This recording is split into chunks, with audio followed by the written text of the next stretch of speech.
The 10 most lethal and feared soldiers in history. Throughout history and around the world, there have been fierce soldiers who have distinguished themselves for their exceptional skill and lethality in combat, thus earning a reputation capable of instilling great fear in his enemies. In this video, we will not mention warrior collectives in general, as would be, for example, the Mongol hordes of Genghis Khan, the Gurkhas of India, or the eagle and jaguar warriors of the Mexica Empire, nor will we talk about those legendary military leaders who achieved impressive victories by brilliantly leading their men, but not by personally finishing off dozens of enemies in combat.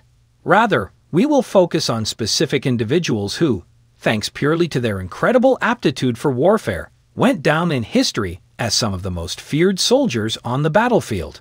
Welcome to Top USA Entertainment. Let's get started. Number 10.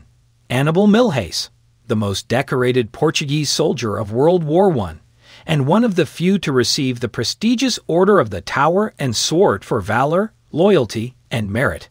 Nicknamed the Soldier Million, due to his lethality in combat, perceived as equivalent to that of 1,000,000 soldiers. Hannibal Milhais became famous after participating in the Fourth Battle of Ypres, where with his machine gun and under heavy enemy fire, he single-handedly repulsed the assault of 2 German regiments while covering the retreat of his comrades. Remaining at his post until all his ammunition was exhausted, Milhais was stranded behind enemy lines for 3 days after the Germans, filled with fear by then because of the casualties suffered, opted to leave the Portuguese alone and encircle his position. A few months later, Milhais would again single-handedly repulse another enemy assault, allowing a Belgian unit to retreat without suffering any casualties, a feat for which he would also be awarded the French Legion of Honor. Number 9. Sicius, a Tlatelolco captain of Otomi grade, who went down in history as one of the fiercest and most cunning Mexica warriors, distinguishing himself by killing dozens of Spanish conquistadors and Tlaxcalan soldiers during the clashes in the defense of Tenochtitlan, responsible for repulsing with his men several Spanish incursions, forcing the enemy to return totally demoralized to their boats and flee from battle. Sicius was soon designated as a target of high value by the army of Hernan Cortes, but pursued without success, as the warrior Tlatelolco varied his attire between one confrontation and another, confusing the enemy. He became famous together with the other Mexica captains, Tzoyaxin and Tamaxin, for his great fierceness in combat, total lack of fear, and great defeats inflicted on the conquerors. The final fate of Sicius is currently unknown. Number 8. Lu Bu. Besides being one of the worst traitors in history, Lu Bu was very well known in his native China for his almost inhuman melee prowess, due to which there were very few warlords who loved to challenge him to individual duels, or if you want to face him in open combat without enjoying numerical superiority. Born at the end of the 2nd century AD, Lu Bu was also an expert horseman and archer, feared by enemies and allies alike, due to his aforementioned tendency to betray and sometimes murder his masters when they least expected it, which leads one to believe that it was his worth as a fighter that alone kept him alive and in the service of various leaders throughout his youth.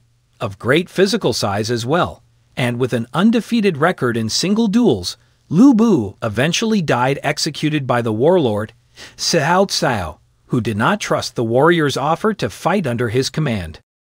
Number 7. Miyamoto Musashi, Japanese swordsman, philosopher, strategist, writer, and Roman, who by the end of his life had achieved an impressive record of undefeated in 61 duels, the first of which he won against an older opponent, the experienced samurai master Arima Kihei, at the age of 13. Yes, 13 years old, also making use of a wooden sword against his opponent's fine wakizashi, leaving school and home shortly after the fight to devote himself to paying for Japan and homing his skills. Miyamoto Musashi certainly cannot be considered a soldier, but a masterless Ronin or samurai, who over decades of travel defeated dozens of his nation's most experienced warriors, earning himself a terrible reputation for invincibility in the process. He was also the creator of the legendary Knight in Ichi Ryu technique of Kenjutsu, which consists of using two swords, one long and one short at the same time. Number 6. Michael Wittmann, a tank commander in the German Waffen SS during World War II. Wittmann was also known as the Black Male, due to the cunning and lethal mechanical warfare maneuvers that led him to become one of the most decorated commanders of the era. Particularly, this German tankman is best known for his ambush of the British 7th Armored Division during the Battle of Villers-Bocage, in which, in command of a powerful Panzerkampfwagen VI Tiger, he was able to destroy 14 tanks, 15 armored transports, and 2 enemy anti-tank guns in a span of approximately 15 minutes.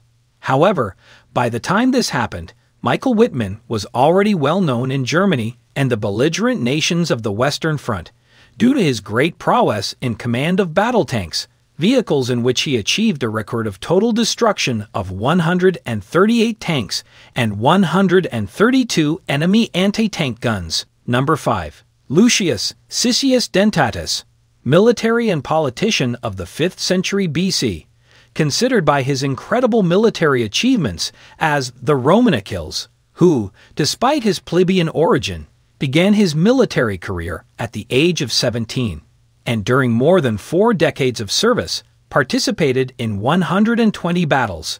He was wounded 45 times and ended the lives of 300 enemy soldiers himself. For all this, Lucius Sicius Dentatus received a total of 170 decorations, among them the Corona Gramina, the highest Roman military honor, which, by the way, was awarded only 9 times in history. A commoner by birth, Dentatus, despite his status as an icon and military figure, was also known for his advocacy in favor of equality between nobility and commoners, which earned him many political enemies within his own nation. He was killed at the age of 60, but not before seriously wounding 15 of the 25 men sent to kill him. Number 4. Lyudmila Pavlichenko, born on July 12, 1916 in Ukraine, and serving throughout World War II as a sniper in the Red Army, Pavlichenko was undoubtedly the most efficient and lethal female soldier of that conflict, achieving no less than a total of 309 confirmed enemy casualties. She worked during her youth as a factory worker at the Arsenal factory in Kiev, and after marrying, having a child, becoming an outstanding athlete in college, and completing her master's degree in history.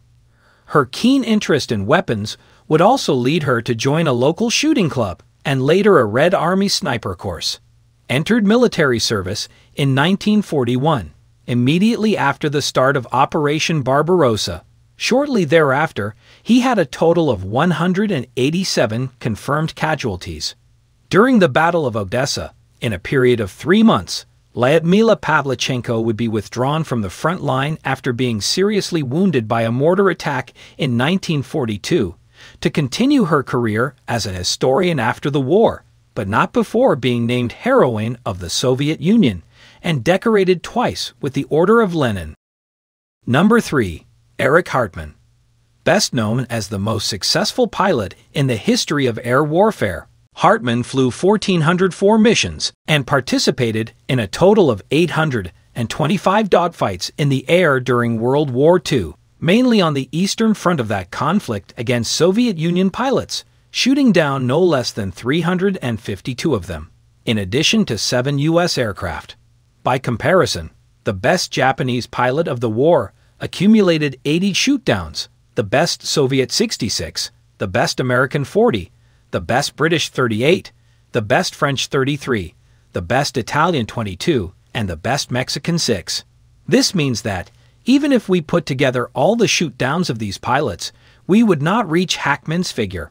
This German ace was never shot down by direct military action to any of the enemy, and was one of the 27 soldiers of his country who received his country's highest military decoration, the Knight's Cross with oak leaves, swords, and diamonds. Number 2. Ivan Sidorenko, the second most lethal sniper in history. This Soviet soldier was responsible, also during World War II, for 500 confirmed casualties among the ranks of the German army, and for personally training more than 200 snipers from his country.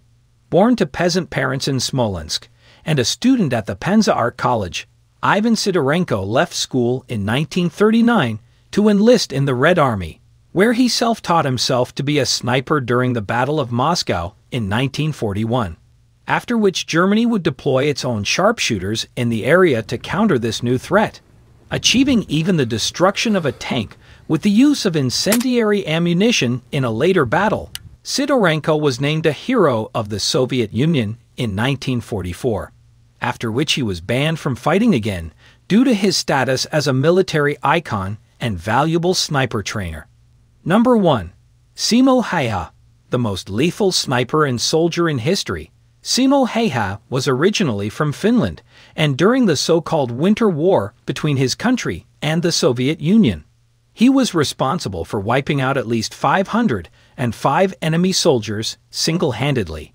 Between November 30, 1939 and March 13, 1940, a period of only 3.5 months. Born into a family of farmers and hunters, Häyhä was also a successful sports shooter from a very young age and winner of several competitions in his home province. All this towards his almost inhuman precision shooting skills, which accompanied during the war by his SAKOM/28-30 rifle. Finland's version of the Mosin Nagant allowed him to achieve his 505 casualties without the aid of a telescopic sight, just as you hear it. Seriously wounded by an enemy, shot in his face a week before the end of the war, Simo Häyhä recovered after 26 surgeries over a period of 14 months, after which he returned to his life as a farmer, hunter, and dog breeder, until his death in 2002. Known forever as a modest and reclusive man, who only a couple of times spoke about his war accomplishments. If you liked the video, I would really appreciate your like, your subscription, and your visit to my Facebook, Twitter, and Instagram networks, whose links you have in the description. Remember this top USA entertainment. I wish you an excellent day. Thank you very much, and see you next time.